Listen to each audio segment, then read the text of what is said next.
नमस्कार, आप देख रहे हैं डीटीवी भारत और मैं हूं आपके साथ निर्भय किशोर। प्रदेश में जिस तरीके से कोरोना संक्रमण के बाद अब स्वास्थ्य महकमा पूरी तरीके से लचर हो गया है, ऐसे में अब स्थितियां बद से बदतर हो चुकी है। तो दूसरी तरफ कई अस्पतालों के जो विभागाध्यक्ष हैं उन्होंने रिजाइन करने की बात की है, उन्होंने अपने पद से हटाए जाने की मांग की है। जैसे ही स्थितियां बिगड़ी, सबसे पहले बात प्रदेश में ऑक्सीजन की किल्लत को लेकर के हुई। अस्पतालों में ऑक्सीजन की कमियों को लेकर के विभागाध्यक्षों ने अपनी जिम्मेदारियों को लेकर के साफ तौर पे कहा कि व्यवस्थाएं ठीक नहीं हो रही हैं और ऐसे में अगर स्थितियां खराब हुई तो उसके लिए जिम्मेदारी उनके ऊपर जाएगी। सबसे पहले प्रदेश में सबसे बड़े कोरोना डेडिकेटेड अस्पताल एनएमसीएच अस्पताल में जब ऑक्सीजन की किल्लत को लेकर के शुरुआती कुछ दिन जब देखने को मिले थे, जब संक्रमण का खतरा काफी तेजी से बढ़ने लगा और मरने वालों का आंकड़ा बढ़ने लगा, तो एनएमसीएच अस्पताल के अधीक्षक डॉक्टर विनोद कुमार सिंह ने स्वास्थ्य विभाग के प्रधान सचिव प्रत्यय अमृत को पत्र लिखा था और उसमें उन्होंने अपने पद से हटाए जाने की बात की थी। उन्होंने अपने पत्र में कहा था कि ऑक्सीजन की किल्लत के कारण अगर मरीजों की मौत होती है तो इसके लिए वो जिम्मेदार होंगे। यानी कि कहीं ना कहीं व्यवस्थाएं लचर हुई और उस लचर की जिम्मेदारी अब वो अपने ऊपर नहीं लेना चाहते थे और वो आगे होने वाली विपदा को बखूबी समझ रहे थे। ऐसे में उनके पत्र ने सरकार के पूरी व्यवस्था पर सवाल खड़ा कर दिया था।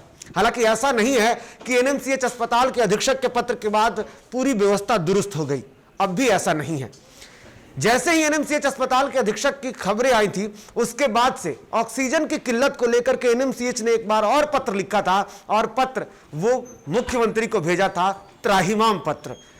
एनएमसीएच अस्पताल के पत्र के बाद आईजीआईएमएस अस्पताल का भी पत्र सामने आया था और उन्होंने जिला अधिकारियों को और जिला प्रशासन को ऑक्सीजन की आपूर्ति के लिए पत्र लिखा था। लेकिन अब एक और पत्र आ गया है जो सरकार की पूरी व्यवस्था पर एक बार फिर से पोल खोलने के लिए काफी है।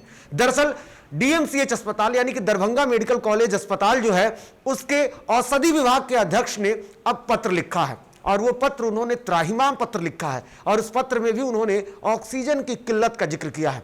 उन्होंने कहा है कि विगत दिनों 6 तारीख का उन्होंने जिक्र किया है और कहा है 6 तारीख को रात में 5 तारीख को रात में विभाग में ऑक्सीजन की किल्लत हो गई।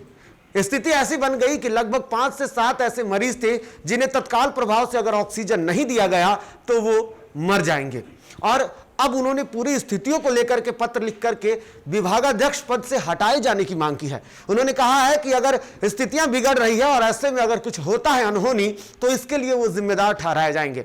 हालांकि ये पत्र अब एक बार फिर से राजनीतिक सुर्खियों में आ गई है और इसको लेकर के नेता प्रतिपक्ष तेजस्वी यादव ने ट्वीट किया है और उन्होंने एक बार फिर से सरकार पर सवाल खड़े किए हैं और सवाल उठना भी लाजमी है क्योंकि संक्रमण का आंकड़ा जो है वो लगभग 1 से 1.5 महीने हो गए लगातार रफ्तार में है।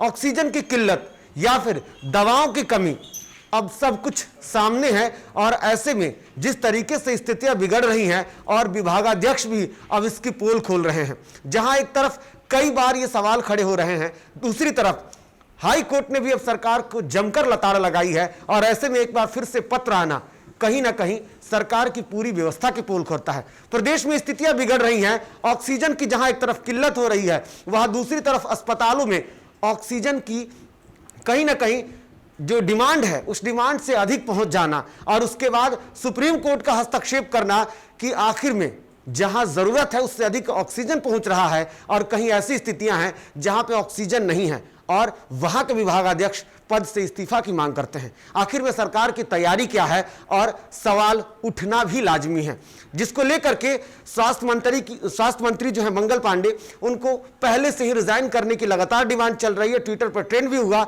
लेकिन अभी सब कुछ बदलता हुआ नहीं दिख रहा है। ऐसे में व्यवस्थाओं की पूरी पोल खुल रही है और इसके लिए सिर्फ और सिर्फ प्रशासन अपने स्तर से तैयारियों का दावा कर रही है, लेकिन जमीनी स्तर पर कुछ दिख नहीं रहा है। इसलिए डीटीवी भारत आपसे अपील करता है कि कोरोना के इस काल में खुद की जिम्मेदारियों को समझते रहिए, स्वस्थ रहिए, सुरक्षित रहिए और कोरोना गाइडलाइन का पालन करते हुए मास्क और सैनिटाइजर का इस्तेमाल कीजिए, सोशल डिस्टेंसिंग का पालन कीजिए और देखते रहिए डीटीवी भारत। फिलहाल मुझे दीजिए इजाजत, नमस्कार।